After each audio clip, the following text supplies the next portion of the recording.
Hello, everybody. Hello. Hi. How's it going? So exciting. I think. Yeah. Yep. Exactly. Hello, everyone. This is Hello, so Kelly. fun. And Nat. Hi, Hi, Willow. Hi, everyone. Thomas. Hello, Justine. And Thanks, everyone, for Yes, coming to watch Justine. our podcast recording today. Hello, Nat. Hi. Very excited.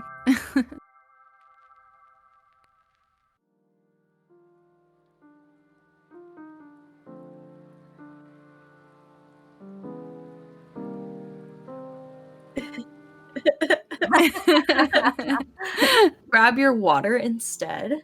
Exactly. Oh, it I might guess we'll make it find out. worse.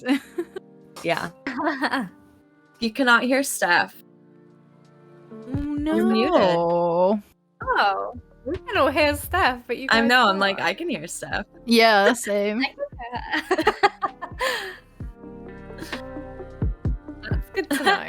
Oh, Exactly. Thank Thank y'all for you. Thank you. Thank you. telling us.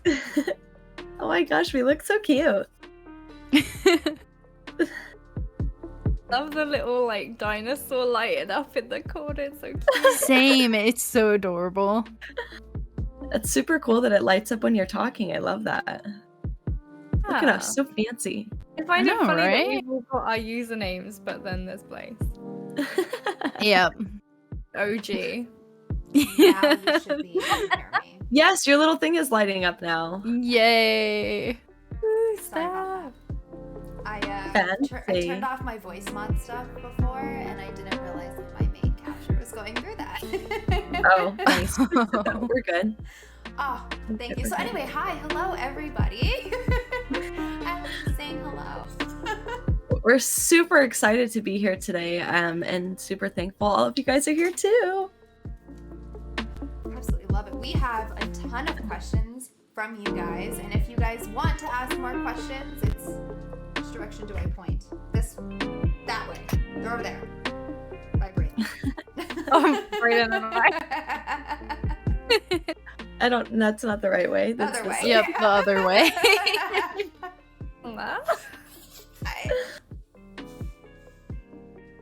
Yes, you can just type Command Q if you want to ask a question, and we'll populate in our Discord, which is super awesome. Thank you, Steph, for setting that up. Read them. Damn. Which probably means I should open that right. Exactly. Maybe. I was like, oh, I don't think I have that open now. We definitely We also have a the lot to submission cover. forms too. If you wish to stay anonymous, you are more than welcome to join our Discord. You can drop questions in there. We also have a submission form under the exclamation Q Anon. No, Anon Q. Got We're you. not gonna. I didn't do Q Anon because I think that's like a thing in politics. Yeah. I don't. Yeah. Rona, hello. Katie, Oh, yeah. welcome in. That's Hello, hello, Katie. Welcome in, Hi. Katie. Oh, the host is a fantastic idea, but I'm not signed into that account. Just doing it now. It's like, oh shit. Yeah, I'm doing it I did. right now as Gentle well. reminder for those that are tuned in, a host goes a long way. For every 10 hosts, I believe is what I heard, it bumps you up the recommended list. So the more Oh, wow. hosts we can get, Oh. the more up we can go. Fantastic. Maybe I can do it from my phone. Maybe. 'Cause I think I'm signed into my Twitch on my phone. At least I should be. That's how I did it. I did it on my phone.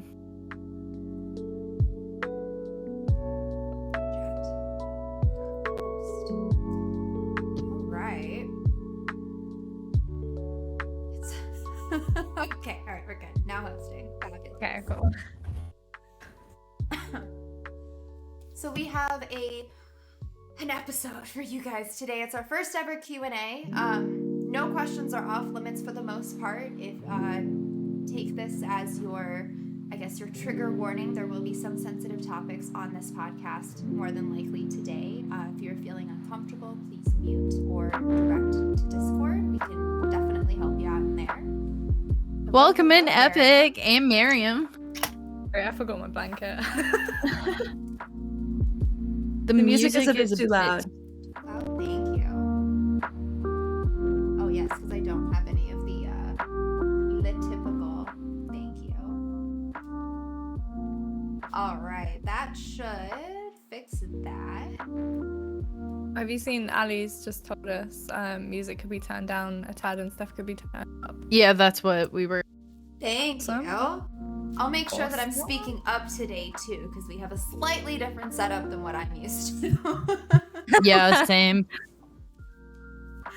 It works out. You guys want to jump in? Yeah.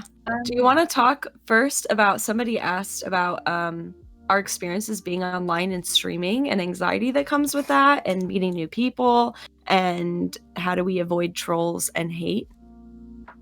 I was just gonna quickly do a reminder to people that we're not gonna like so much to chat as we would in our own streams in this Q&A. Oh, yes, that's true. We will not be as active in responding to questions, but we do have mods here ready that can help answer your questions. And if you want to submit a question for us to talk about, you can use the question command.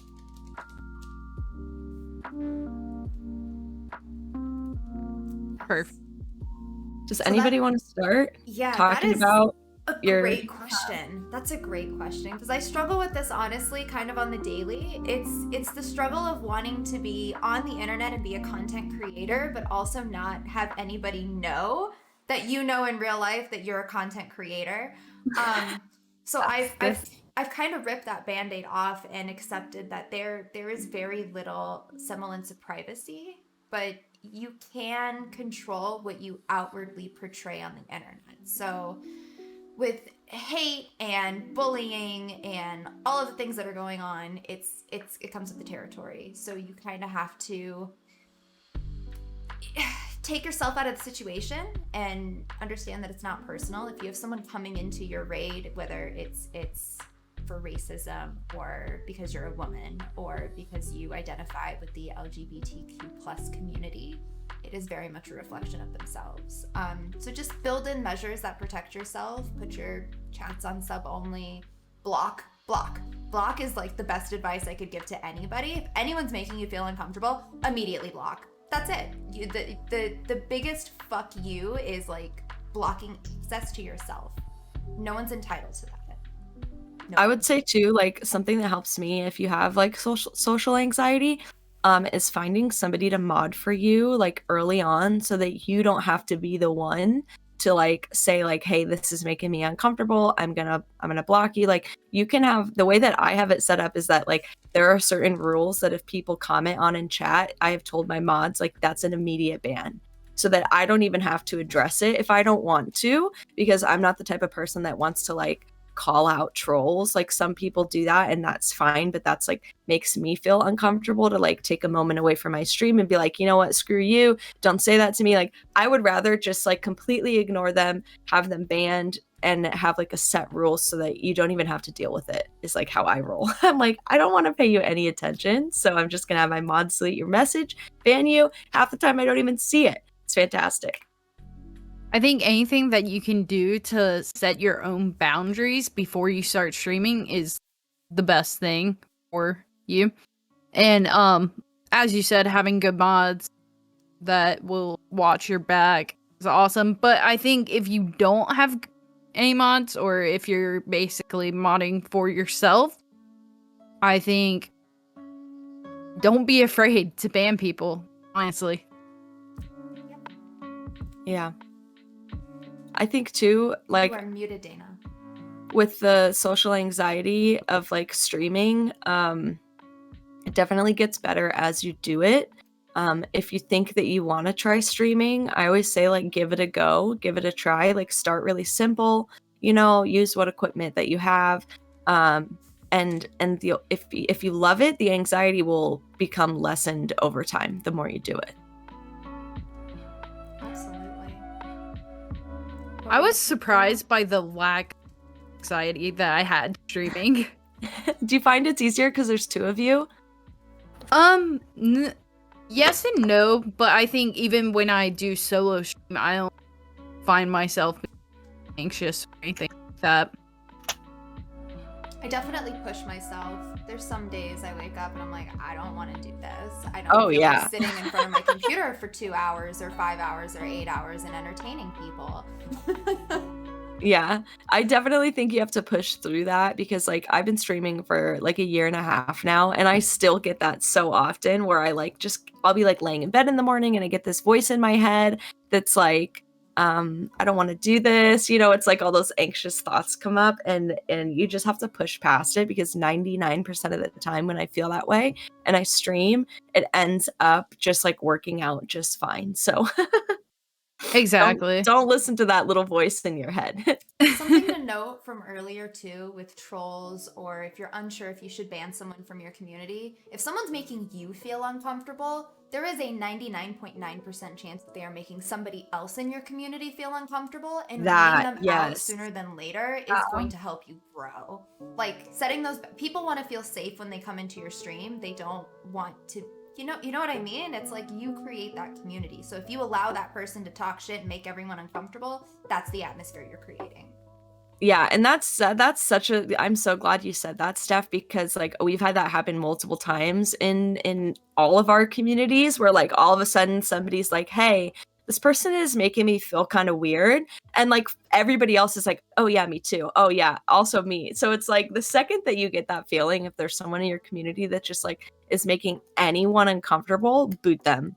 Boot them Trust for your your gut. own sanity. Trust your gut. If you banned them wrongfully, they will put in an unbanned request. They will explain themselves, and you can handle it from there. But Yeah. Exactly. communication's key. Also, just because someone's been in your community for a long time doesn't give them the right to. Dude, some people That get is a way huge too one. fucking comfortable. Like, oh, I've been Yes. in here for a year. I can do what I want. Bruh, no, you Yeah. cannot. Hold everyone to the same standards. I follow a streamer. Her name is SupGeo. She is fantastic. I will definitely drop her in our Discord later. She has a clip going around, and it's a little aggro, I'm not gonna lie, but she's like, this is my safe space, not your safe space. Do not come and trauma dump in my chat.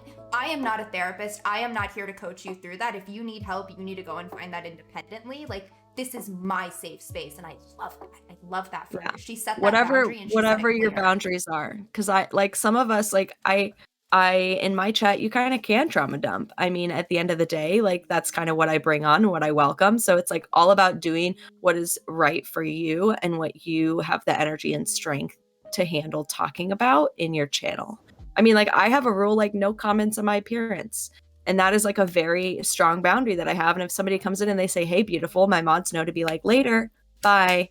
I actually have the word beautiful banned in my chat. You can't even write it. So just whatever is like you feel most comfy with, making sure that you uphold those boundaries. But I will say, sometimes it takes you maybe 3 months of streaming to figure out even what that is. Sometimes you have to experience the thing happening for you to be like, "Whoa, I do not like that." And going forward, we have a new rule now. It's okay to change your mind. It's completely okay to change your mind. That's how you grow and develop as a streamer. Yeah. On the internet. It's on that same thread, I definitely have the anxiety around like stalkers, and Twitch definitely leaves a lot to be desired as far as protection, especially as a woman. I really don't like that when you ban someone from your chat that they can still like watch you. They can still watch Yeah. you. Can they see chat? I don't think they can see it. They can see They it. just can't I think they engage. That's a no. That's a no. Block those, stop it. Yeah, you Or have to block them as well. If you ban and block, like then they Commander can't. Root. I didn't know that. Yeah. I didn't know Yeah. you had to block them as well. All right, that's good to know. Yeah. So if you report people, it does give you the option to block as well. So you can always block that way. But what I really like to do is, and what I would suggest for any kind of person who wants to join or start a stream, is to go onto Commander Root and block all known bots. That's what I did when I got botted. And also if you a stream marker when it does happen, so you can know, okay, it happened at this time, so get rid of all follows from 4 o'clock or something. That's really smart. When it comes to putting yourself out there, I feel like that's the hardest part of streaming, like, or just content creation in general, because it like takes you a while. If you're not like even if you are like super sure of yourself, right? Like you're like, I know who I am and I like know who I am as a person.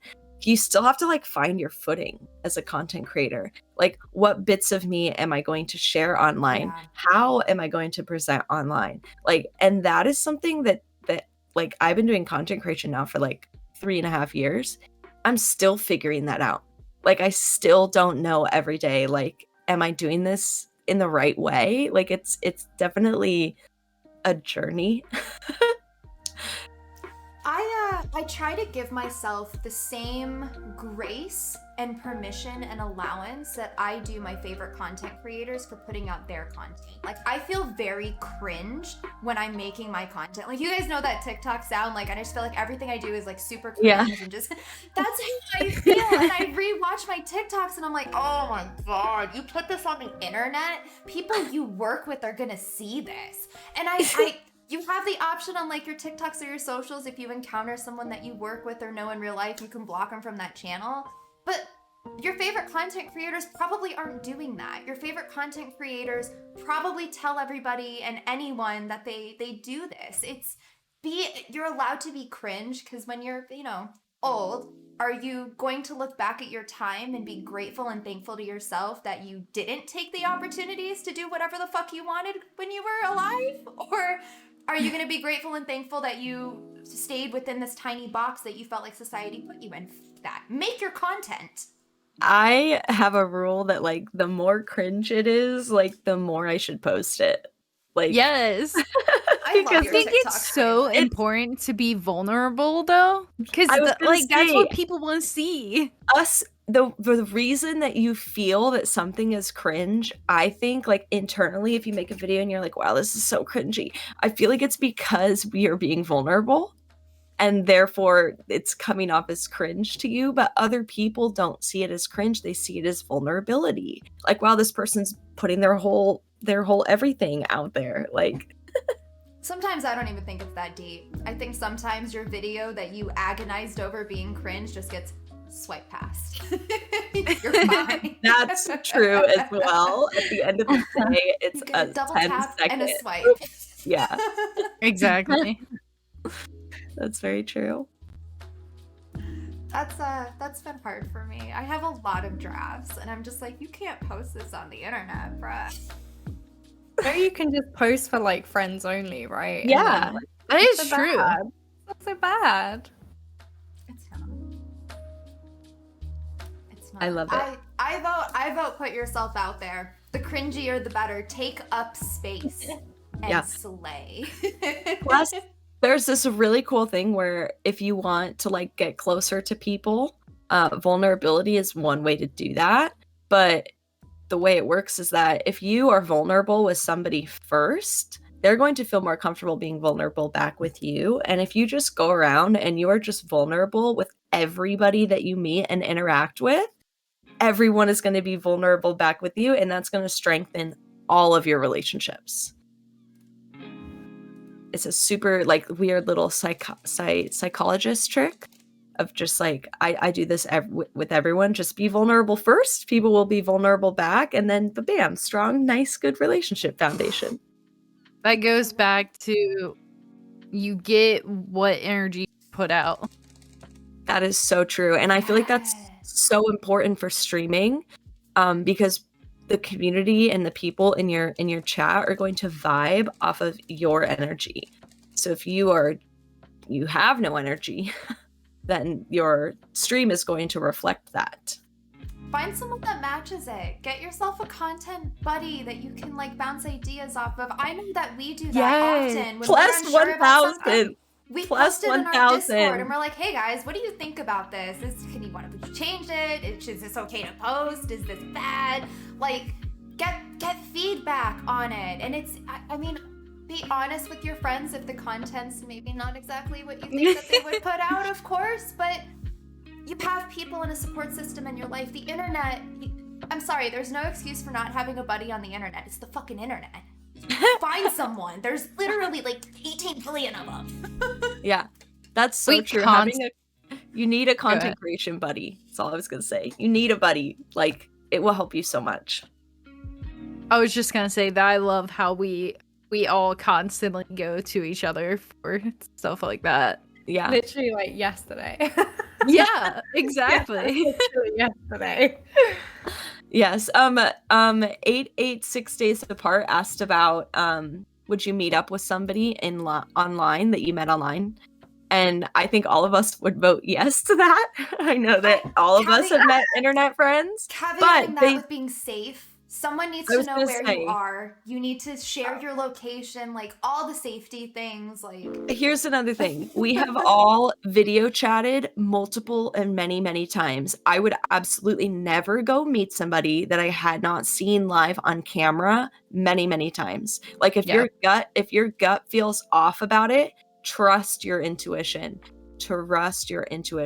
Because public place, go with a buddy. Like, make sure you have video chatted. That is so, so, so important. Do not just go meet somebody that you have only like exchanged text chats with. Like, It's- Oh, yeah, that's like 100%. red flag. Tacking on to that, so internet friends, Everyone has a phone that has video that can do a Yes. video chat. everybody. There are no Everybody has a webcam. excuses. None. Zero. None. Nobody's phone camera just breaks and their phone still works. Like, that doesn't happen. If somebody's like, my camera's broken, like, no. I love that you said that because, like, this show Catfish, I'm like, this is not. How is the show still going in 2022? I don't know. You have a phone How with a dumb camera. are you? Everyone has Yes, a be camera. careful. Be careful.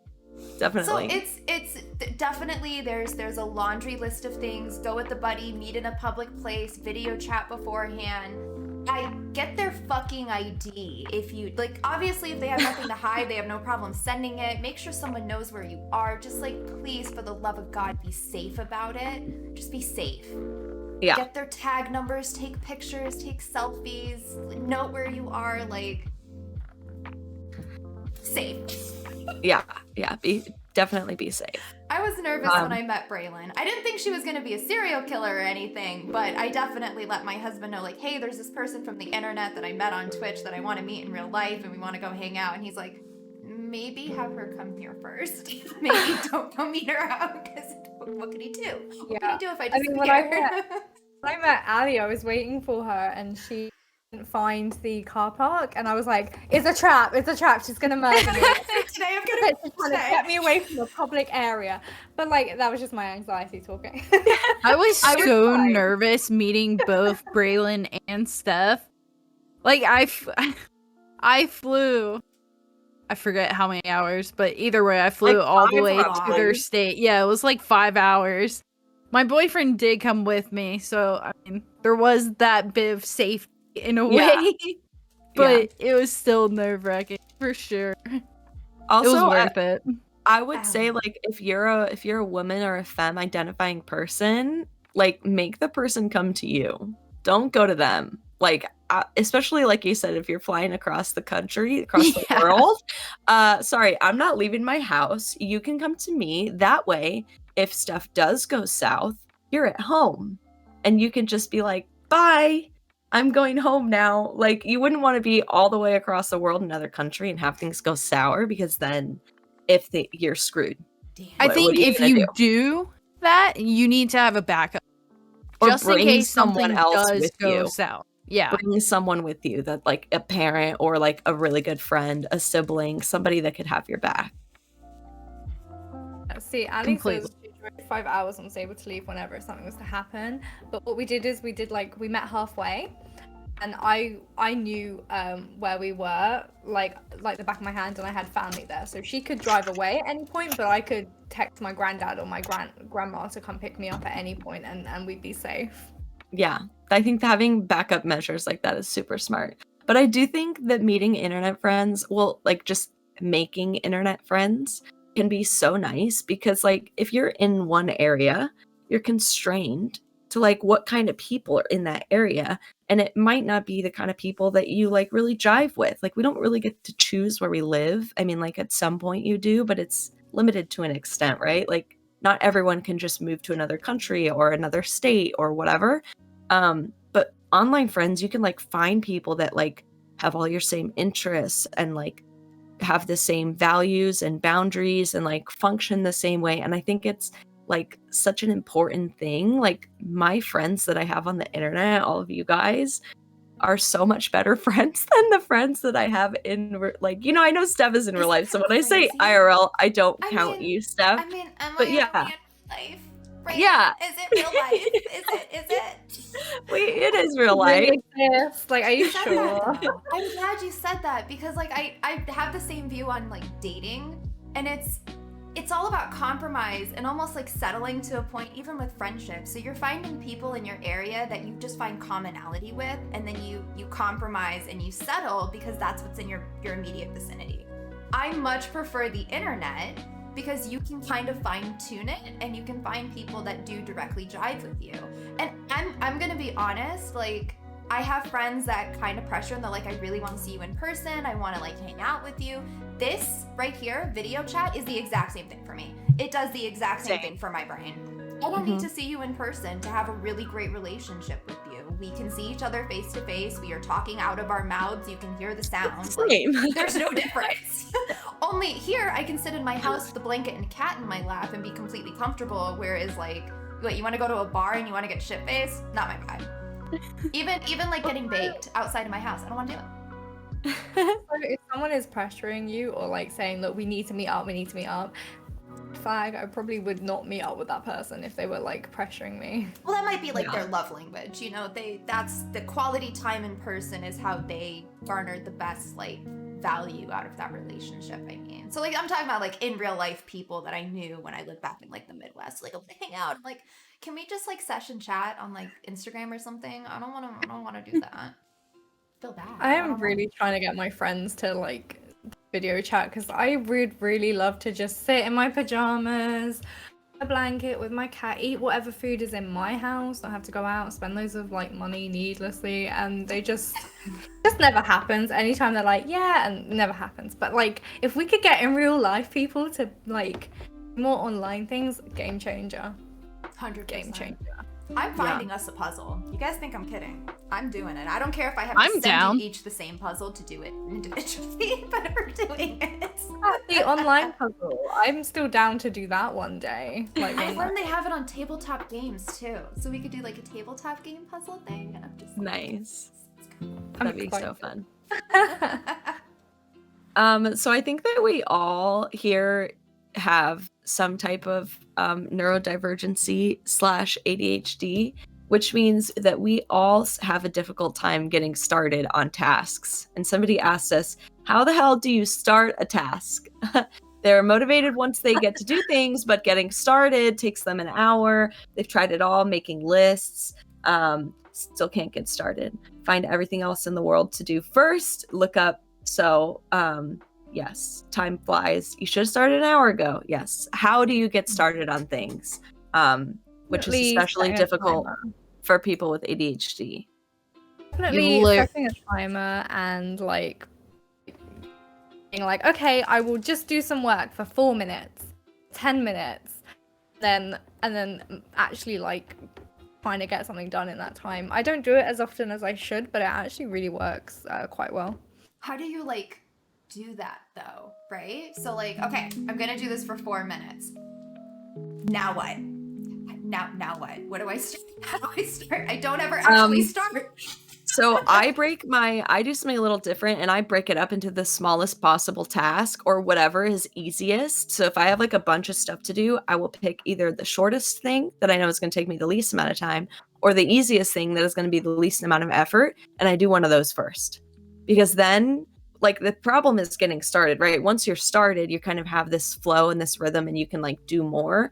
But yeah, I start with the easiest thing. I'm like, give me something that I know that I can do super fast. So my brain's not all like, man, I don't want to do that. It kind of like takes away that barrier.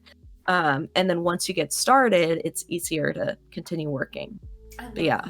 That's a really I do the exact same thing. I start with I break down the task first, and then I look at what's the easiest or what will take the least amount of time. And depending on my mood that day, I'll change up which one I choose first, but that's what I do as well. Yeah, because I know once I get started, I'm okay. And like I can continue to work. It's just getting over that hump of getting started. It's the worst. I have about like 5 different to-do lists. I have like 2 on my phone, 1 paper copy, 1 on my whiteboard, and 1 in my Discord to-do list thing. And if I'm like, I need to do loads of stuff and I don't know what to start with first, I'll just pick 1 to-do list, pick something from that to-do list to do. I find that's helpful as well. Yeah, start with something small, super small. I've been in the habit lately of I block 30 minutes now before I end my workday, and I plan my next day. So that way when I come in the morning, I know exactly what I'm working on. And like reality, it doesn't even take me the full 30 minutes unless I need to like go in and reconcile my email for more tasks to do. I have come leaps and bounds since starting this new job with the organization. Like, guys, I will show you my GoodNote setup. It is beautiful. It is beautiful. It's You also use, I think both Dana and Steph use a method that is really helpful. Do you want to talk about your Pomodoro method? Oh, yeah. Oh, yes, I love pomos. So being ADHD, I cannot focus for long periods of time on the same task. So I have adopted using the Pomodoro method, which is basically working hyper-focused in 20-minute increments with 5-minute breaks in between. And it is fantastic. So if any one project is going to take you more than 5 Pomodoros, which is 5 20-minute increments, break that bitch down into smaller tasks and then just tackle those smaller tasks in Pomodoros. I feel so good checking off those tasks using my Pomodoro method. It keeps me hyper-focused for as long as I don't have like calls during the day. Dana, do you use it the same way? 20-minute increments with 5-minute breaks in between? I mean, I have the 5-minute breaks in between, but I've changed it to 40 minutes because I found that as soon as it got to the end of 25 minutes, that's when I was finally starting to get into a good chunk of getting work done. So then I changed it to 40 minutes because I find I just get more done that way, personally for me. But I do feel like if you use the Pomodoro method, you have to adapt it to yourself. Like, I do 40 minutes, Steph does 20 minutes. Like, if that doesn't work for you, just a time that does work for you, 10 minutes, 30 minutes, like whatever it is, like just adapt it to yourself. And I mean, it doesn't even have to be a 5-minute break. It could be a 15-minute break after 40 minutes or 7 minutes. You know, it doesn't have to be in 5-minute increments. It can be whatever works for you, honestly. So I find body doubling as well is like best thing to get work done. Like if I have to tidy my room and I look at it and I look at my whole room and I think, oh my god, where do I even start with here? As soon as I have my mum in my room with me, I'll start like asking questions, but not really asking questions because I'm answering them at the same time when I'm talking to her. And I start being like, right, I need to organize this, I need to get that done, and I become like super organized, and it's great. It's just because she sat there not helping or anything, she just sat there on her phone or whatever, and it helps me. It helps me a lot too. Even when I was a kid, if I had to do any type of chore or like do something in my room, I would always like make my mom come and sit in my room with me because then I would be able to do the things so much better. I used to do co-working streams on Mondays for that reason. I know Dana does co-working streams for that. So if you need to get some shit done, like throw on a co-working stream and go get it done. We also have, I dropped it in chat, but if you want a body double, come join our Discord. Like throw it out there into the abyss. Hey guys, I need to clean out my closet and I could really use a body doubling. Someone will probably be available to come and sit and chat with you and get it done. So follow us on Twitch. Join one of our co-working streams, one of Steph's or my co-working streams. We'll help you get there. We'll keep you accountable with your tasks. That very much helps me with the Pomodoro method. So being ADD, I kind of forget what I'm working on sometimes. I have a sticky note that I stick to the top corner of my computer with the tasks that I am currently working on. And if I find myself getting off track, I just look at that sticky note. I'm like, get back oh my to gosh, it. that's so smart because sometimes so smart. sometimes I'll be at work and all of a sudden I'm like, oh my god, like 20 minutes ago I was working on a different task and I like go back to the internet browser that was on and I'm like, how did I get from there like all the way over to here now? Like I didn't ever think of like, this is the task, put it right here. Oh yes, what was I doing? I was doing that. That sticky note was kind of like, oh, I love it's that. like everything I need to do. Punishment. That was like my condescending way of punishing myself, and it worked so well that I just keep doing it. Oh no. I love it helps that, like your brain to like write the task down and then you stick it up and it's like this brightly colored thing that's just sitting in like the corner of your eye. Then you have to remember to update it, but that's like a whole separate issue. Yeah. That's kind of like what I do to make sure. With sticky notes. That's like what I do to make sure I know if I lock the door or not. I have to just like say it out loud 4 times to like really put it into my brain. Like I'm locking the door, I'm locking the door, I'm locking the door. Then when I like think back, did I lock the door? I'm like, oh yeah, I did. Got to keep it front and center. I've been doing that. I forget to lock my front door, I forget to close my garage, I forget to turn off my oven. I have been doing that. I turned off the oven, I turned off the oven, I turned off the oven.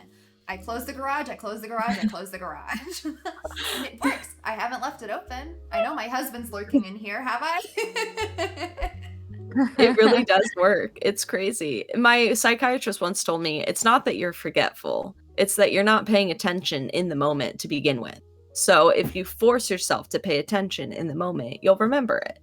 It's just choosing to focus your attention somewhere. Absolutely. So that's actually a really good segue. We had another question that came in. All or nothing thinking and thinking traps.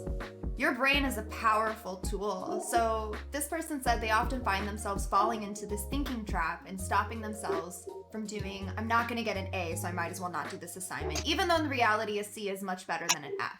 They'd love any practical and real tips if we have them, other than basic CBT techniques that work on paper but not so well in practice.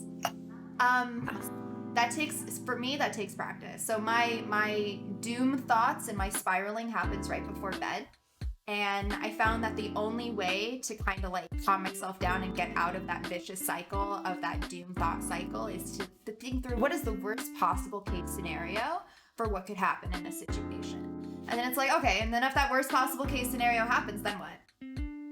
Usually the answer is like, then everybody moves on with their life and it's not a big deal. And then I kind of rationalize it. I'm like, is that really going to happen though, Steph? Is that going to happen? Are you going to get fired tomorrow because you forgot to like send this email like on meeting minutes?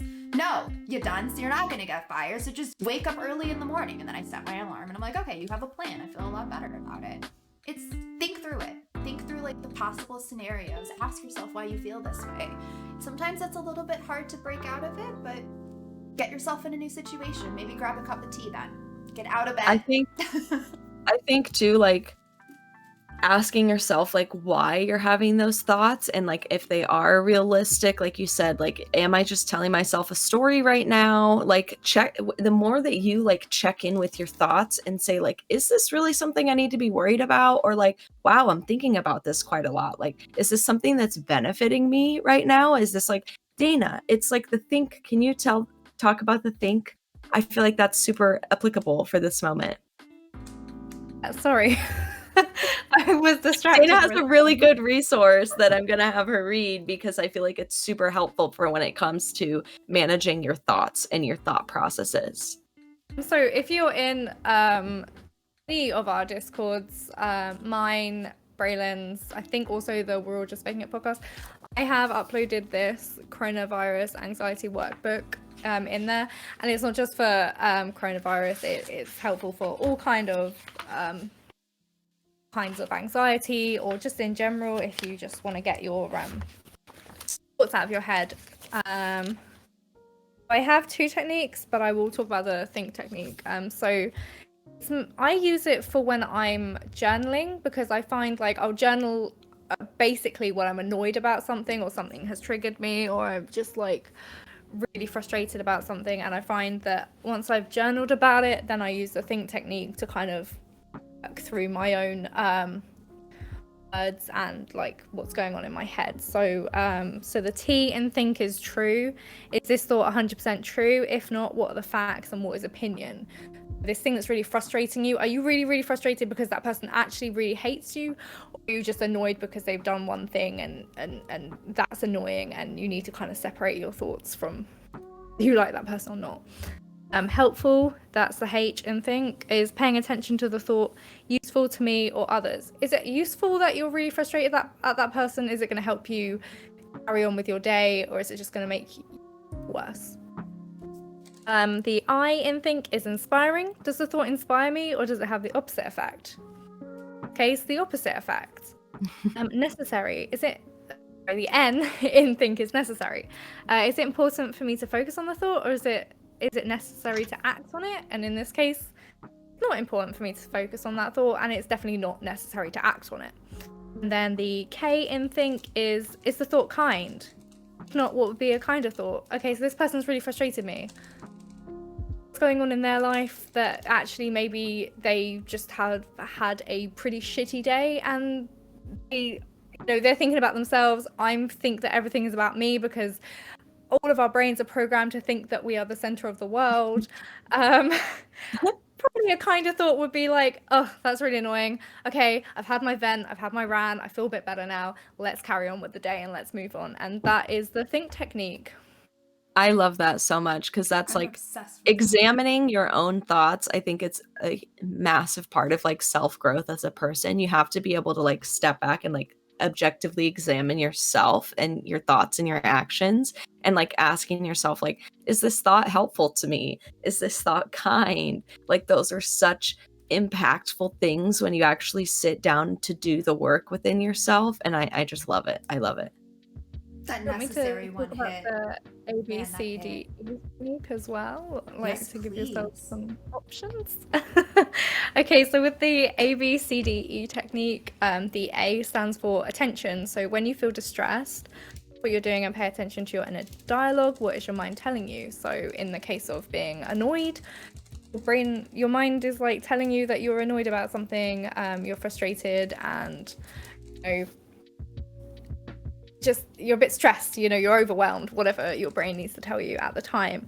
The B is believe, like do not automatically believe your thoughts. So not so much now, but when I was first doing this, my thoughts automatically, anytime anything bad happened, to God, this one bad thing happened, my whole day is going to be bad, everyone hates me, it's just going to be a horrible day, I hate my life, blah blah. That's not automatically thoughts. And then C is challenge, diffuse anxiety by broadening your focus. What's the bigger picture? Is a thought fact or opinion? What might you think if you were feeling calmer? So a lot of the time, my thoughts are opinion, not fact. Yeah. And when I feel a lot calmer, I don't think the same things. I think, right, okay, that was a bit much. You know? Okay, we've moved on from that emotion now. Okay, what we thought was just a bit much. We need to just kind of Look at focus the and facts. feel a bit Am I the better. Look drama? at that. Yes. Yes, you are. Me. So yeah, so that's challenge. So the D is discount. So acknowledge that anxiety has been dominating your thinking and let the unhelpful thoughts go. So it's okay to feel those things in the moment, and you're allowed to feel those things. Then you need to kind of Don't dwell on them. Like, don't get hung up on them. This is amazing. I cannot wait to use these resources the next day I'm having a really bad anxiety day, because I hit that It's one day hard. with my cycle Let me tell where you. it's just like It's not easy when you're in the moment, because you're just Oh, like, it's so- I'm mad and I want to be mad and I don't Yup. want to do the resources. And You're it's like, so screw frustrating the resources. because you're like, how did last week I felt like I was on top of the world, and then this week I'm just like, you're a piece of shit. And it's you know that you're gonna have like those valleys and flows, dips, yeah. ebbs and flows, right? But it's so would you suggest like going through these resources and like going through this process with like a meditation kind of thing? Would you recommend sitting in a quiet spot with music, with a friend?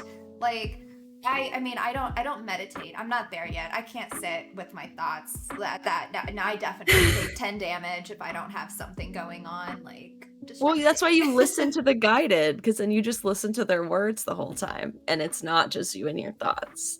Also, I think that you Just should to really listen to quickly them. say the E part of the technique. Oh, sorry. Sorry. Sorry. Go ahead. And then Sorry, Blaze. before we Go get, ahead, like, Dana, and then incorrect. Blaze.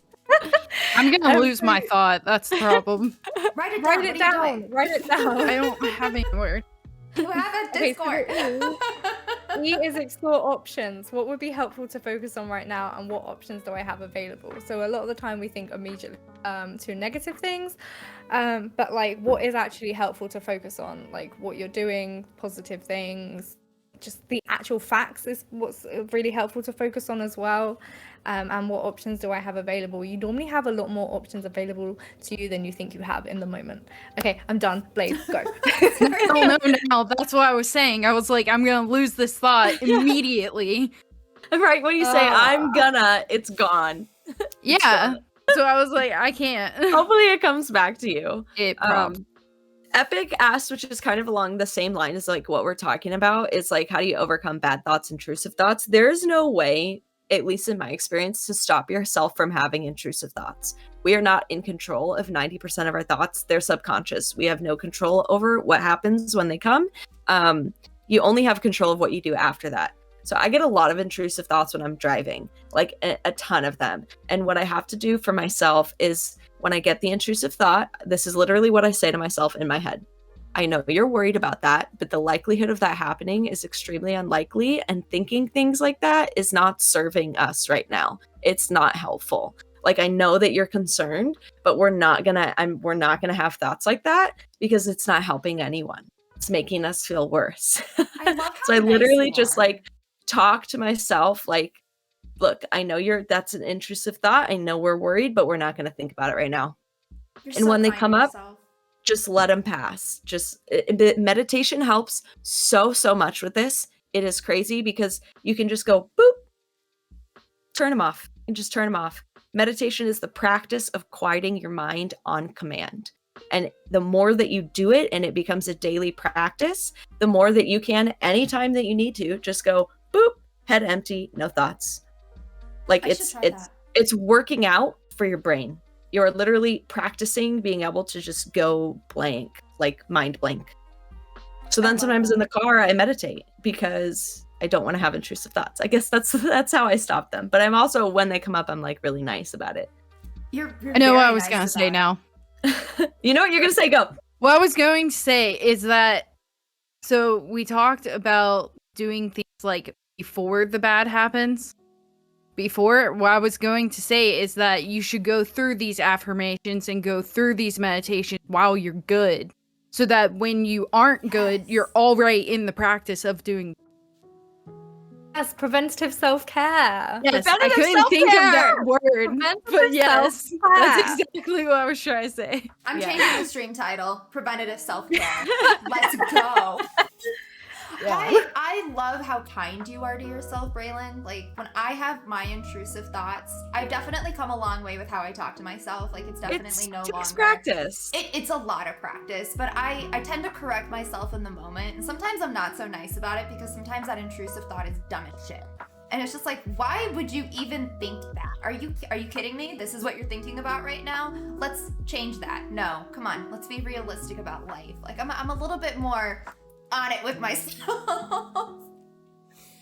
Same thing kind of applies when I'm having panic attacks. I don't have them as often anymore, but they do come, and they're a lot more mellow now than they used to be. I no longer just completely pass out when I have a panic attack. That was amazing. Now I kind of like cry, which is embarrassing, but a lot better than like completely losing consciousness. And it's really just kind of talking yourself down from it. And it's you need to be firm and honest with yourself on why you're having that panic attack. And it's the same thing with the intrusive thought. Just change it. Think about For something me, different. my panic attacks are always like, or when I start to get like panicky. I've had very few like actual panic attacks, but I've had times where my anxiety is like, whoa, it's like way up here.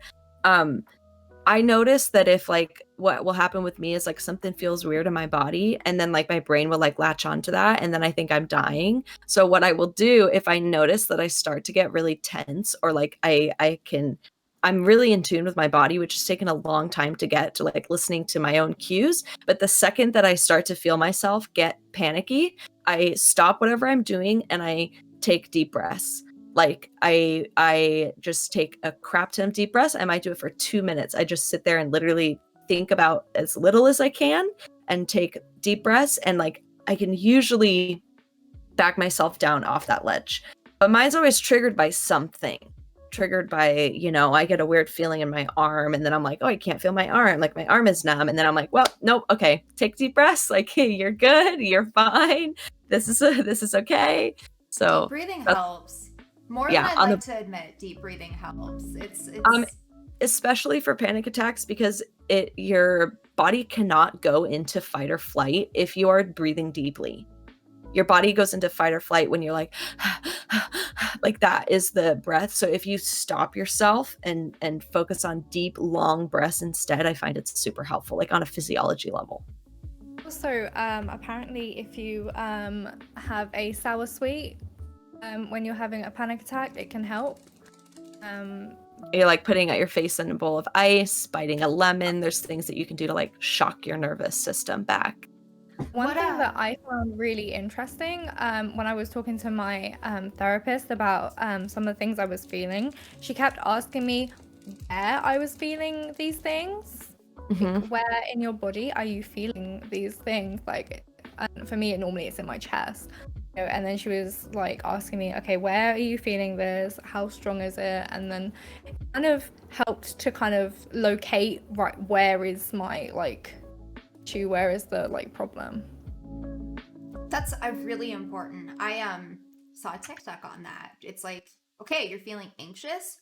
Where are you feeling anxious? What does your anxiety feel like? For me, I shake. My hands shake. That's a dead giveaway. And then if it gets bad enough, my entire body starts shaking, and then it's like very noticeable. It's embarrassing. I'm sitting in a meeting and I'm having a panic attack. It's the worst. Epic just said the same thing about the like shaking a lot, tremble and cramp. Do you notice? I recommended maybe trying to think of like the early signs. Is that something that happens to you, Steph? It's your hands. It go first, and then start your body noticing it. goes. Yeah. Yep. So it's the deep breathing. Honestly, like, I'm past the point in my life where I give a shit what people think about me when I'm trying to self-soothe myself out of a panic attack, because I know Yeah. if it escalates, it's just Self-soothe gonna get a lot anytime. worse. Do what And you got to it's- do. Okay, what are they gonna do? What are they gonna judge you for? Like, you have anxiety. I'm very forthcoming with my anxiety disorder. It's part of who I am, and I'm working on it. It's not perfect, but that's a layer of me that you have to deal with when you know me in person. Yeah. Yeah. I would say if you know what your signs are, like for me, like I said, it might be like my arm going numb or something like that weird.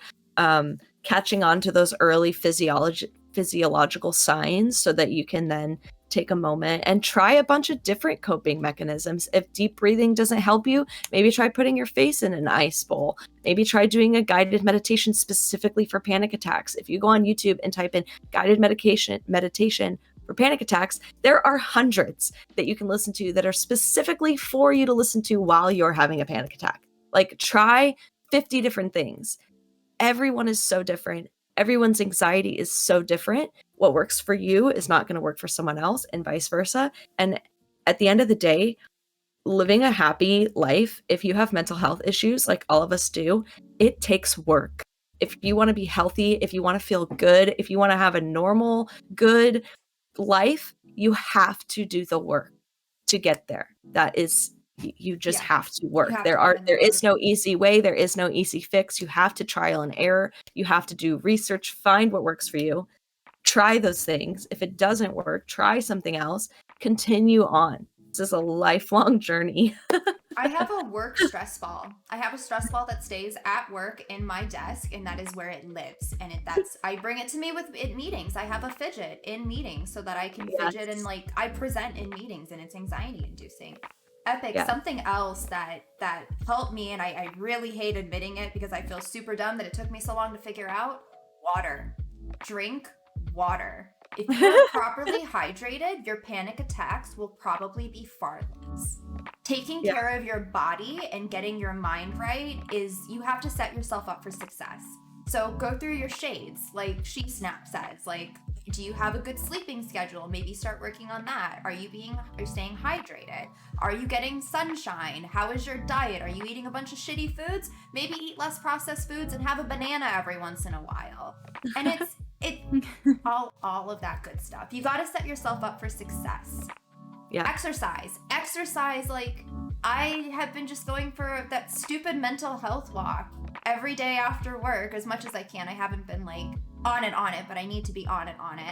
I fall asleep, like, no problem. I don't have to get baked as a cake to fall asleep. Just that exercise.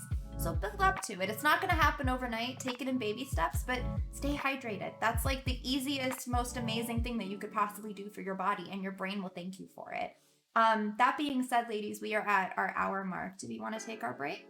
Yeah, we're gonna take a quick I 5-10 just wanted minute to break. really quickly go back to what we were talking about before about the like negative voices in our heads. That like I always try and like correct that voice in my head. Like, if we're saying like you're a piece of shit, like no, we're not. We just did like one thing wrong. Like, we're okay. We're learning. Like, mistakes are okay to be made. Yeah. And if you if you feel like you can't do that with your own voice yet, someone else's. I know Braylon said that I suggest using her voice because I can never imagine her saying anything horrible to me. And it works using someone else's. But also, that negative voice in your head isn't your own voice anyway. It's come from people who have said shitty things to you in the past anyway. And also, think that like a lot of us who have our shit together, We don't. we don't ever have negative thoughts. That's ridiculous. We get negative thoughts. Even people who like have like really, really well with retraining their inner voice will still get negative thoughts sometimes, and that doesn't mean that you've failed everything and you can't ever do it again. It just means you need to correct that voice and you're still doing really well, and like it's okay. Humans are like a lifelong work in progress. We really are. I mean, that is literally the name You of the never podcast, guys. Finish. Yeah, that's true. We're all just faking We it. are all just faking it. For as put together as any of us Everybody. seem, no. No. Nope. We're just My doing our shit best. is not together. It is We not wake up together. every day and we do our best. I need to And take that is all my all that shit. anyone can do. I need to gather it up. I need to put it in a backpack or a box or something. I don't know what I need to do, but I need to get my shit together. My shit will never be fully got together. I just have accepted Same. this. Yep. I'll always have something that I need to be working on. I will never be a complete project. You have to strive for progress over perfection. Oh yes, even Yes. baby steps. Small changes are still changes in the right direction. Exactly. Don't try and do it all in one go. Like baby Yeah. steps. You gotta start somewhere. Yes. I think that's the perfect time to go on a break, really. Yes, yes, Yep. thank you. We will be here in chat probably. I know Dana's gonna make some dinner, and what did we say? Like a 10-minute break for us 10 to get minutes. up, Becky, Yeah. get some snacks, everything. And thank you everyone for being here. We appreciate you all so much. BRB.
guys.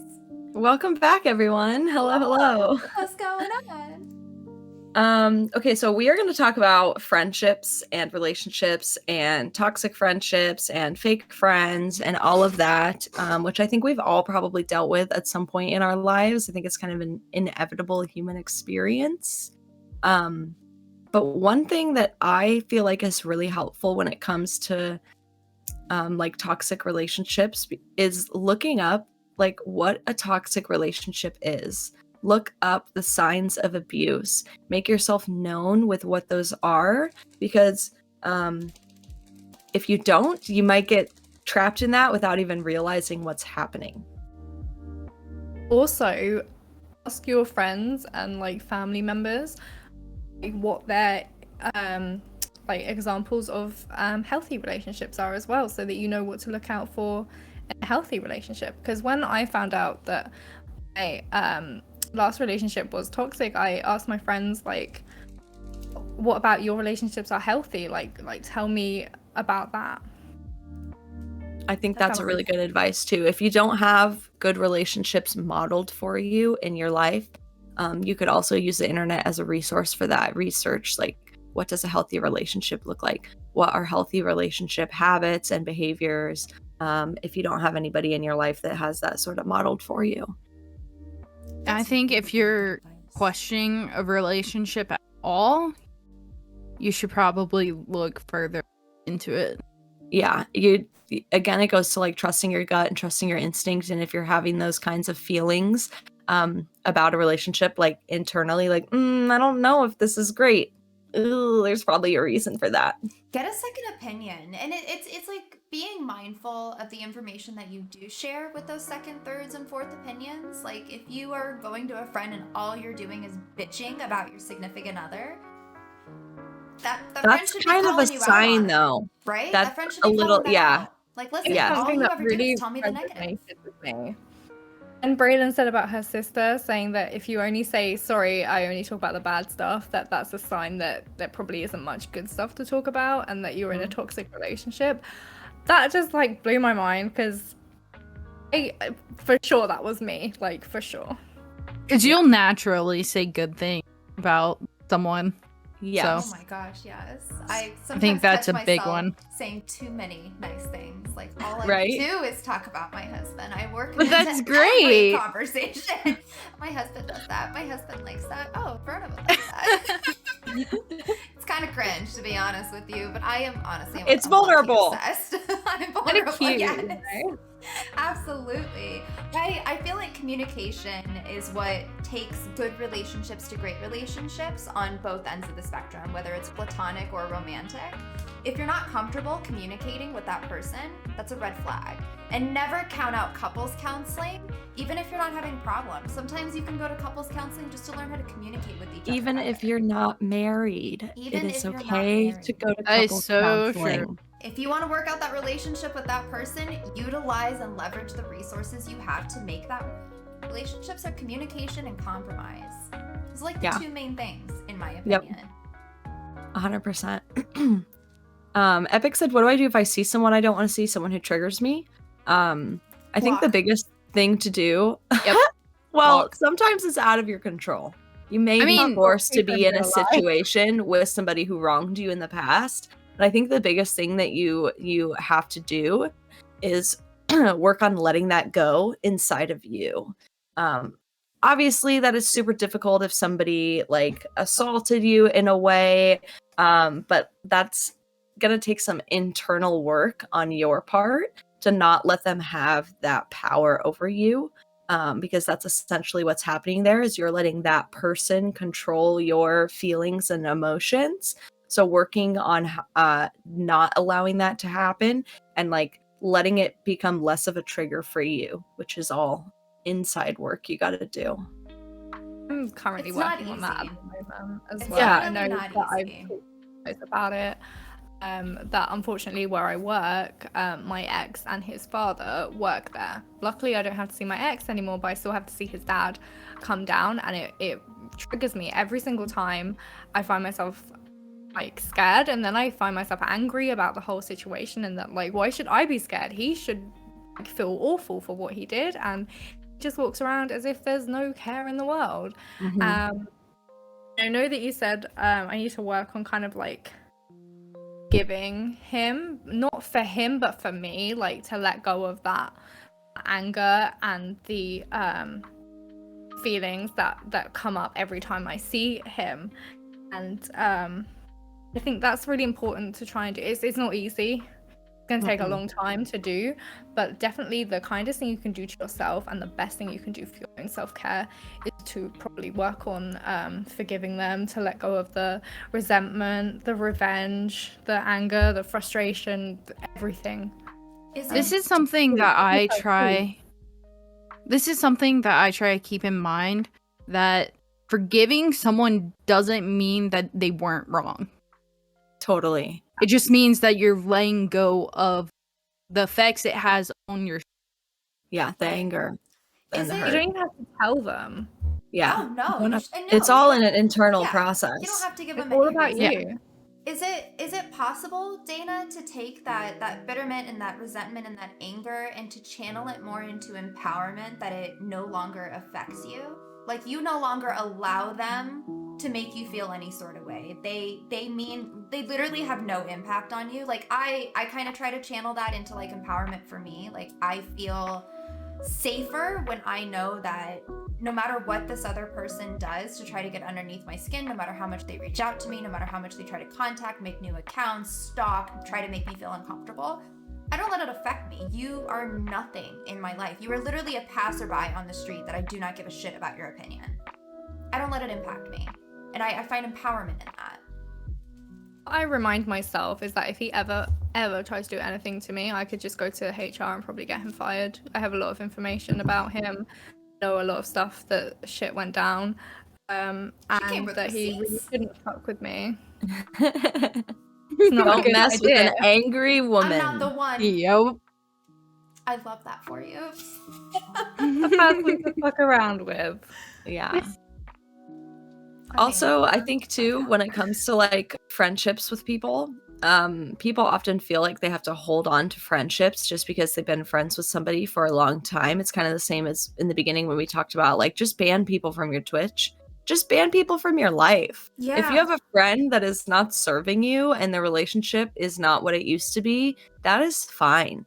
We are not meant to go into friendships looking for forever friends. Like, that is not the purpose of friendships. Our lives are so seasonal, incredibly seasonal, and you might be different people 50 times throughout your life. Yes. You're not going to keep the same friends because you're not always going to be in the same situations for which you need those friends. It's okay to grow out of your friends.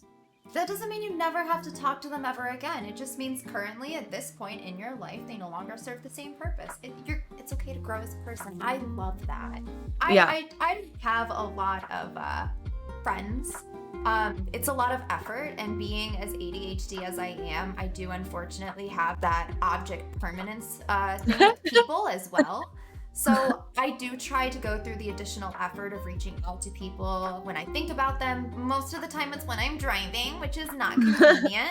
So I set a reminder on my phone. I say, hey, Google, remind me when I get to whatever destination or at this time to reach up my, hey, Google, just... I was going to say, you're going to make people's phones go off. It did. And I'll just set a reminder and then I'll text him like, hey, just thinking about you, wanted to say hello. That's it. I'm not expecting a response. I just wanted to let you know that you crossed my mind and I'm thinking about you. And reminding myself that this device works fucking both ways. If that person's not reaching out to you and you were the only one initiating contact, let that shit go for a little bit. Your friendship should be organic. If it's more work than what you're getting out of the relationship, cut it off. Invest your time somewhere else. I used to find it so easy to cut people off. Like, when I left school, I just cut out all the toxic people that I was having to deal with, and I went to college and I thought, right, I'll find new friends and it'll be a lot easier and stuff, and it did work a lot better. But now I find it so hard to like completely cut people off, so now I've just been trying to like match energy. If you're not gonna any energy into our friendship and our relationship, then I'm not gonna put any energy in either. Does that mean that I barely ever hang out with my friends? Yes. But also, like, would I really want to hang out with people who literally can't give a shit to even, like, tend to care? There are 2 billion not? people on the planet. If I'm not, no, we are not. No, I'm not an. I have such a finite amount of time in my day. If you are not serving purpose, if you're making me feel worse about myself than I want to feel about myself, like, next, that's fine. I treat friendships very much like I did when I was on the dating scene. It is not a problem. There are like 2 billion of you. I don't need to invest my time in someone that's toxic. Totally. I agree. I think as well, a lot of people are scared to like be alone and like to not have anybody there. I know when I wanted to break up with my ex, a lot of the time I was thinking, well, he would do the things with me that when my friends were too busy with their boyfriends, I had him and I could go to see places, and like it's so hard to like come to the realization that I can just fucking go see the film by myself. Like I can do things alone if I really want to. Like if I really want to watch that film, fucking watch that film. Like you don't need loads of people to be around you, and you'll probably even enjoy it more, because I cry a lot at films, so I'm like by myself. No one can see me cry. It's all good. Nobody knows. I adore watch parties. I get to be comfy. You should look at yourself like you are your original best friend. Like you need to be the OG best friend, and I find that by doing that, you can become the friend that you need, and it makes you a better friend to others. Like it's something you can work on. It's just like becoming your own best friend. Guys, it's okay to be lonely. It's okay to feel lonely. You don't have to be surrounded by someone 24/7. It's okay to just spend a little bit of time as you practice being alone more, you will feel less lonely. I don't ever feel lonely when I'm by myself now, because I'm like, I'm in the best company myself. I have my days. I was feeling lonely the other day, and that's usually when I reach out to people like, hey, what you doing? Or, hey, what's going on? Or like, hey, I'm doing my nails. Do you want to like sit in a Discord call with me? And like, we don't have to talk to each other. That is honestly my ideal hangout, is you do your thing, I'll do my thing, and then if we want to say something to each other, we can do parallel play. Exactly, parallel play. That is a top tier love language for Steph. I'm so laid back. I'm easy. I'm so easy to be friends with. Just like be in the general vicinity and I'm good. Yeah. I think like taking yourself on little dates or like doing activities that you want to do specifically by yourself because you think it's fun can be like a huge helper for being less lonely when you're alone. Because like when else do you get to just do whatever you want without consulting somebody else or anything like that? Like when you have those moments, especially like once you are a married adult, you cannot just go do whatever you want whenever you want to. Or if you're in a long-term committed relationship, you're in a partnership. So those moments when you have time that you can do whatever you want and just be with yourself are like gold. It's when you get older. So like learn to love them now when you're younger and you have so much time. Like go explore yourself, try new things, take yourself on dates. Like what do you want to do? Go do those things. I've been doing hard dates lately. Freeing. And I broke up with my ex because like I couldn't do anything alone. Like he'd always want to call me and everything, and now do whatever the fuck I want. I can watch a film if I want to. I can go out. Like I can do whatever I want. I mean, I don't go out, but like you can. I could if I wanted to. The world is your oyster. Exactly. Yeah. I love my alone time. Me too. I love actually going out to eat by myself. It is the best thing in the world because you can sit wherever you want. You can order whatever you want. You can take as long as you want to eat. It's just like such like sometimes I'll just go eat by myself, like outside. I'll like sit on a patio at a restaurant and I just like take in the day and like have a nice time with myself. I did that in New York when I visited New York for work. I smoked a joint walking around, found a pizza place, just sat in the corner and did some people watching. That was honestly like it felt very empowering. It's so nice. Like an adult. I love it. Honestly, solo travel can be extremely like beneficial, I think. Like taking solo trips, because then it really is just like you and your intuition and like, where do I want to go? What do I want to do? I'm just gonna like follow my heart today. And I think Being that's so selfish fun. feels good. It feels pretty Yeah. good to be selfish. So I don't think selfish should have negative connotations. I agree. Yeah. Sometimes you You need to should be be. selfish. Yeah. Put yourself first. Yeah. cannot pour No one else from an is gonna empty put you cup. first. Put yourself first. Nobody else is ever gonna put you first. That was Exactly. so And do you hard know for me to what? swallow. They shouldn't. If somebody puts you first, run. You don't ever want to be with somebody who puts you before themselves. Like, red flag. Healthy. It's not healthy. It might feel nice. It might, feel really great, but like that person is going to burn out. Like that is not, Yeah, you have to put yourself first. They got to be taking care They're of themselves. gonna become first and foremost. controlling and like, what are you doing today? Why aren't you doing that? Like, why won't you come see me today? Like, what? Why do you hate me? Like, it'll be a whole thing. Yeah. Oh, Yeah. Ugh. Ugh, that sounded like so much pressure right there. I know, Why didn't you right? see me today? I'm like, because I'm doing other shit. What do you mean? Yeah. Don't you have other shit to do than harass me? And also, yeah, that's a big one. That like just like triggered me from like being in like high school and like they're like I Speaking from I'm here to- experience as well. I'm here sorry. to take care of myself and I'm not here to take care of anybody else So, okay, at so the end of the day. maintaining friendships has also been kind of a difficult thing, right? Because I am very much like Dana is. I will match your energy to a T, but I also understand that we are busy people. We have a lot going on, and sometimes that person has just as bad a fucking object permanence as I do with people, and that I should be making the first move. So how do you like organically further your relationship, your platonic relationship with someone, and overcome like the feeling of being annoying? Like I would text you guys all the time, but I'm like, they're probably doing something, so I'm just like gonna not. Text me, Steph. I promise you will never annoy me. Ever. Yeah, I agree. If I'm busy, I won't respond, but if I'm not, I'll respond immediately. I'm trying so hard as well to start doing that. If I'm busy, I will just respond when I'm free now instead of like responding when I'm busy and stressing myself out more. I think if you message people first and stuff, or you message people a lot, as long as you realize that people will not answer straight away or they'll be busy, then you're fine. As long as you're not like, oh, they didn't answer me in an hour, I hate this person now, we're not friends anymore. You should be good.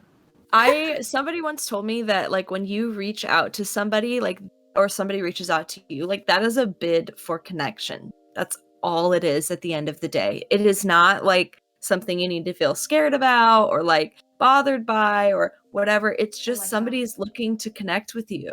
So like accept it as just a bit of connection and like don't stress so much about it, I I- love it when people reach out to me because I am the worst for reaching Yes, out to no. others.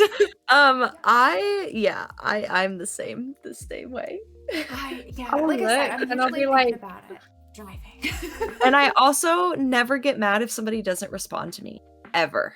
Could care less. Like if I send you a nice text and you don't text me back, like I have no care in the world about that.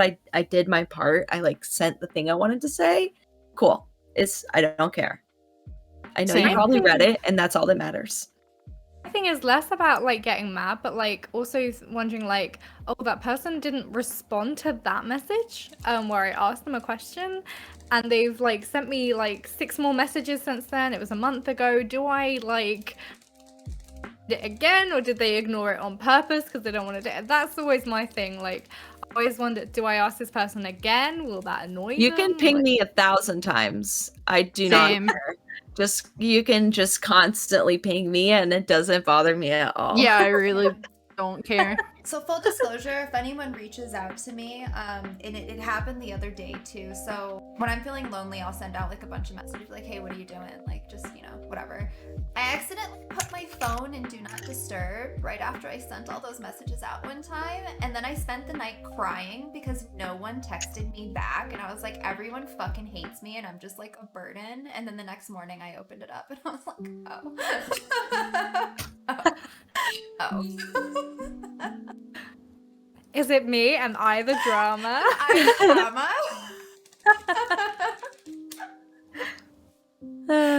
Friends are fine. hard though at the end of the day. They are.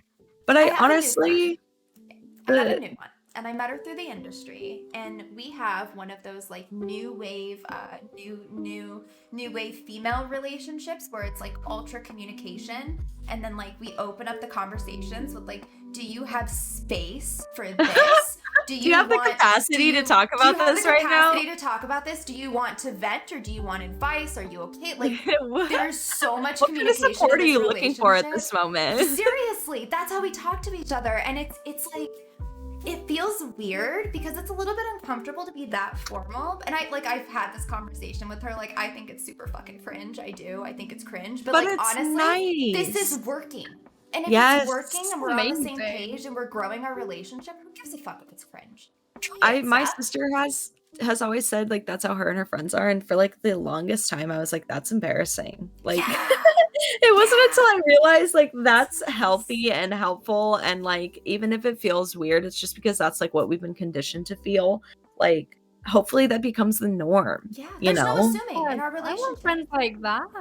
Yeah, assuming you should never assume anything. Like if you want to work on healing yourself, stop making assumptions just entirely. Mhm. Completely. Just like do not ever make another assumption ever again in your life about how someone is feeling, about someone's tone. Just stop making assumptions. Love Read it. this fucking book. Read this fucking book. It costs like $3 on Amazon. This book has changed my fucking life for communicating with people. I used to take shit so personally. Like, dude, it's not about you. None of it's about you. None of it's about you. I have that book on Kindle because of you, and I still need to read it. Like, it's I there need to get on my a page phone. a I day. can read it at any point, and I Page a just day. have not got around to it yet. Audiobook saved my ass on that because then if I'm like Oh, yeah. frustrated with my music, I just get it on audiobook and I play it in the background. I put on this audiobook when I go to sleep sometimes. That's need pretty to do smart. that. I listen to like guided sleep meditations when I go to sleep, but that also might be amazing. Your brain might not Yeah. retain it like in the front of the brain, but your brain will retain it maybe in the back of the brain. Yeah. Training Like the that. subconscious. So It's really like, smart. Yeah. And if it's boring, you'll fall asleep. I think that's true.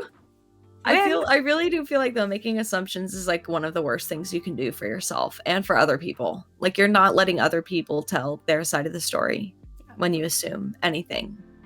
Plus it's just like never helpful. Have you ever assumed something and it was like helpful to you? And if they're gonna get Never. pissed off at you guys for asking the question, that's on them. You Yeah. asked for clarification so that you could better serve Mm. them. You did your part. Like, Yeah. dude, man, drinking water and communicating with people, I wish I did this shit so much sooner because it's made Me my life too. so much easier. hmm Drinking As we water, all- sleeping, and learning how to Like, communicate. Knowing that, like I said before, and I think in another episode, hard conversations is not confrontation. It is not an attack. It is absolutely not. So, like, learn to separate hard conversations from confrontations and don't treat them the same. Hard conversations are necessary for good relationships. Also, as you said in one of the other episodes, it's a great way to grow. Mm-hmm. Having hard conversations it's like a thing you practice. It gets easier over time, and then you'll find all your relationships are better when you can be open and honest and like just have a normal relationship. What And a normal this is relationship? also, you said this is something you said as well, but you also said that if you're having a hard conversation, it means that the person cares about you. Yes, that is another thing. If somebody's like, hey, I have to talk to you and it's about something serious, like that is them showing that they care about you. That's Mhm. so true. People don't have hard conversations with people they don't care about. They just either stop being friends or talk smack about you behind your back. Exactly. Like if someone's talking smack about you behind your back, they do not care about you. But also if they're not having those difficult conversations with you, then they do not care about you. That's one of the 4 agreements, actually. Be impeccable with your word. Your voice carries meaning. Use it for good. yes, that person, like, you have this like hot piece of gossip that you just have to share with someone, but take into consideration, why does that person need to hear it from you? If it's common knowledge and it's a rumor that's being spread, they're gonna hear it through the grapevine anyway. Why does it have to come out of your mouth though? Yeah. I like the thing where it's like, is it necessary? Is it kind? Is it true? And it has to be two of those if you should say the thing that you're going to say. You can ask yourself before you're going to say something, is it necessary? Is it kind? Is it true? If it's not two of those, just... Do you guys remember when Google, it might have been like an April Fool's joke, but they came out with like Google Glasses where you could like, it had like a user interface or whatever when you're like walking around. I can't wait for that to be real technology. So that way when you're talking to someone, you can have little reminders pop up. Is it necessary? Is it kind? Is it true? Like and in your say the view? fucking thing. Yes, you have the 4 agreements that just scroll when you're having a conversation with someone. It would be so helpful. Couple affirmations up in the top right corner, like, bruh, I'm here for it. Yeah. It was not an April Fool's smart joke. Okay, glasses. good. We need some Also smart find, though, glasses. with some friends, like I found myself getting like really angry at them, and like by processing it and writing it down and stuff, I realized I wasn't actually angry, just hurt. And Mhm. like I remember for the longest time with my friends, I kind of like mourned what we had before the pandemic, the friendships that we had, and the type of friendship that it was, and it's never ever probably ever going to become anything like it was ever again. You kind of just have to like with that, I guess. Like I remember being angry, processing it, being upset about it, kind of just like You mourning went it. through the stages of grief, essentially. Literally. And Yeah. now I just match the energy, and I'm just like, I'm not that bothered by it. Like, we haven't hung out for a month. I'm okay with that. Like, it doesn't really bother me anymore. I think that comes to like managing your expectations can help you a lot. Like you just set the bar very low, so then you're not bothered when that's the bar that they hit because you are already expecting that's the way that they're going to act. I think if people like disappoint me too many times, or like they'll say like let's go out and then it gets cancelled on or it gets forgotten about, and like if it happens too many times, then I just don't have any expectations anymore. I just assume anytime we say we're gonna meet up, we don't. It's helpful, but it sucks. Yeah. To have friends that you just have no kind of actual expectations for. It doesn't feel good. Can I ask, with those expectations that you set on them, is it something that you have communicated with that friend group and they have agreed to adhere to that expectation, or is it an expectation that you set in your head as what you wanted out of that friendship and then got upset because you didn't get it? I find myself in that situation a lot. It's less of like an expectation that I've set. It's like one that's been set through like experience. So like before the pandemic, we would meet up maybe like twice a month, or like we talk more on like I don't know, Messenger or whatever. And we'd like communicate more. We'd talk about like stuff that was going on. We'd be there for each other. And now like it's none of that. So all the expectation has been just from like how the friendship was. And now if I go to them about anything that like I'm struggling with, I just find that they either make me feel worse, or like just I forgot the word. They're just not very helpful, or they just don't respond for like, I remember I was like responded to until like the next day, and it was like something like, I just really need a distraction right now. I'm really worried about my cat. Like I need a distraction. I need you guys to help me. But then like I feel like their side of things, they kind of assume rather than expect me to always be there to help them, and to do what they need. And I've always been that person where if I say I'm struggling and someone else says yeah, me too, I will always go and help them first, and I will put my feelings aside for them, and that's not healthy. And so now if one of them comments in the chat that they are struggling, I will not answer if I don't have the space for that, or if I'm busy, I will just leave it instead of making sure it's my top priority, because matching energy, I have that energy back. So You it's kind of trying to manage you it. are your top priority. And Exactly. the cool thing is when you learn how to treat yourself well, you don't let anybody else treat you anything less, because you're like, I know how I treat other people. I know how I treat myself. I'm not going to take anything less. Like, if here's what I'm offering, if we're doing, if a friendship is like an equal exchange here, and I'm offering all of these great things, I'm not going to be friends with somebody that's just like not going to offer those things back in return. Like, I'll be acquaintances, I'll be nice, I'll be friendly, I'll be, helpful, but I'm not going to make them a priority over myself. Right. Honestly, something that changed my life, and I'm not even being like dramatic, like, is when you said surface level friends. You can have surface level friends where you don't get into everything deep. I mean, I'm someone who overshares like a lot, which is why I'm on this podcast. But like, I talk about a lot of stuff. Like, I share how I'm feeling. Like, if someone says, "How are you?" like, not just random people, but like my friends, I will be honest and say, "Look, I'm not doing good today," or "I'm not too bad, but this happened. But actually, this is something nice that happened." And now I don't do that anymore, because like, they've become surface level friends. Whenever I do tell them honestly about stuff, if it gets like ignored, or get told that like things are more important, like things are worse, and it's not a competition. It's not a competition over who's having a shittier day. I'm sorry, I can't stand it when people do that shit. If I'm telling you that something's going wrong, telling me that kids are starving in Africa does not make me feel better that someone else has it worse out there. I am justified and valid in how I feel. And Yep. I just need you to acknowledge that. Like, I'm having a fucking shitty day today. Yeah. People's two What most I love core about you needs. guys- Go ahead. Go on, sorry. That was it. That's just what I love about you guys. I was just gonna say, people's like two most deepest core needs are to be seen and to be heard. So like, Yeah. if you're not gonna provide that later, At least Yeah. try. Just try. I don't know. It's so easy, and I don't know. Friendships are a lot of work. That's my opinion. I find them to be a lot of work. It's keeping up with that communication. It's making sure that you're there. But first and foremost, like, if you take care of yourself, friendships are a lot easier, because you're not pouring from an empty cup and feeling like everything's a stressor in your life.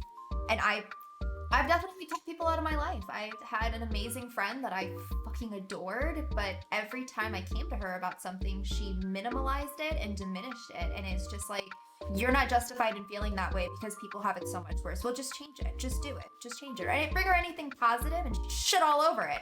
Finally, I was like, Yeah. I don't like talking to you anymore. don't be You know- friends with people that empty your cup. It's not helpful at all. Energy No. vampires. Yeah. Yes. Took a If lot you of feel- energy to make this energy, okay? Yeah. If you feel It's simply exhausted after an event with somebody, and like, not like in an introverted or like ADHD or autism way, but like your energy has just been sucked out of you, like, pay attention to how you feel after you hang out with people, after you spend time with people. Think about how you feel. I always feel like energized when I interact with you guys. Like, I always feel like it's the worst, because like, it's always the evening for me, and like, I'm supposed to be winding down, You're like, and I'm like, oh my god, I "Oh." can do all these things. Like, yeah, I've got energy, and I feel amazing, and I love it, obviously. But it's so nice, like, to have a group of friends now where like, know what I need. Like if I'm in the supporters ticket and I'm complaining about something, instead of like trying to fix it, it's just like, do you know what, that really sucks, or do you know what, I'd be really annoyed too, and it's just like, It's validates my validating. feelings. Yeah. I love the validation that we get in our friend group. Yep. Please don't ever, I get on my husband's case about it. Like, don't do things with me just because I want to do them. If you don't want to do them, I'm not having fun if you're not having fun. So it's like, I expect that same thing in my friendships. If I'm being a fucking dickhead, I need you to tell me that.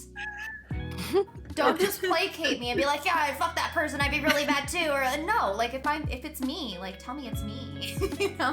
Yeah. Love the honesty in our friend group. I dated a guy in college and he would always be like, "What, you're not like taking my side?" When it would be like a really shitty take. And I'd be like, "No, like I don't No. agree with you. That's a terrible take." And Dude. Yeah, it that's just like drove me terrible. crazy. Like I was like, I'm not just going to like blindly be like, "Yes, that's fantastic," when you have like the world's worst take on something. Oh my god, I was with a guy that was like, Stephanie, if my sky is green, your sky needs to be green. I'm like, no, if your sky is What? green and the sky is blue, I'm going to tell you in an appropriate way, like, hey man, that's not right. Like, the sky is actually blue. But he's like, no, if you say it's green, you need to agree. I'm like, that, I'm not going to look like an idiot because you want to look like an idiot. Nah, Yeah. that's a hard no. And that goes back to like being sure of yourself and like, you know, really like standing your ground in who you are and figuring out like your own values and belief systems. Go with your gut. Yeah. It's go with your gut. It's Do important. you remember when you were like a little kid and you had like growing pains of any kind, like physically, I do like even remember like your this. teeth growing in and like it was painful to grow up sometimes? Mental growth is the exact same way. It's not easy and it hurts, but it's necessary or else you're going to be stuck in the same mindset and position Yep. in a miserable life until you die. If you're not uncomfortable, you're not growing. Get Yes. uncomfortable. Also, if your friends aren't like helping you grow as a person and you're not helping them grow as a person, like maybe you need to like think about that. Who you Expand that spend time circle. with is so important because it literally shapes the person that you are in such an impactful way. Like I get it now when my parents growing up were like, don't maybe be friends with that person. Like, you know, you'd bring someone over to your house and when they left, they would be like, I don't really know about that person if they're like a good friend for you. And it's because who you hang out with is who you become. If you spend a lot of time alone on that same note, it is your responsibility and your responsibility alone to make sure that you are giving yourself the tools to like be that person that you want to be around. Yeah. It will in turn affect other people that you then meet. Like it's your responsibility to do your healing or your growth so that you're not negatively impacting the people around you. People go to therapy because other people didn't go to therapy. That fucks me up on the daily. Like, it's annoying. Yeah. It's also very helpful to have a friend that is in school to become a therapist. Yeah, this is very Yup. Get your free psychoanalyzing. I know you're talking about that. yeah. Absolutely. Everyone should go to therapy. Everyone. I do really feel like in school, like when you're young, you should have like access to in-school therapists to talk about Mhm. things. I was bullied like a lot in primary school and secondary school, and when I finally got to talk to a therapist, she was like, "Oh, did the school ever offer anything to you about like that? Because like that's a lot of trauma to deal with as a child." And I was like, no, I didn't really know anything about therapists until my last year of school when we finally got taught about mental health.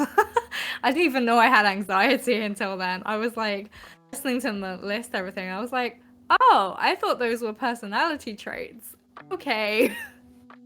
Maybe I need to go to the doctor.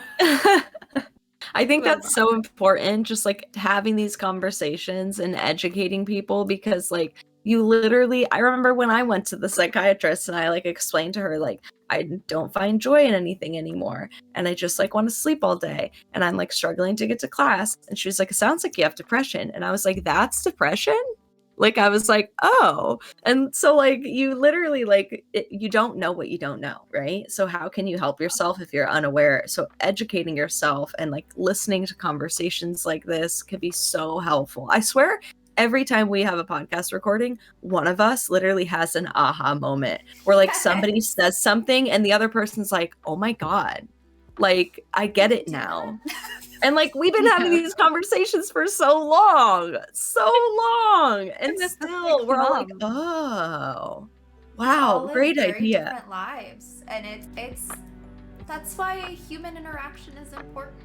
Yeah, we Even got to if you share don't like people. experiences.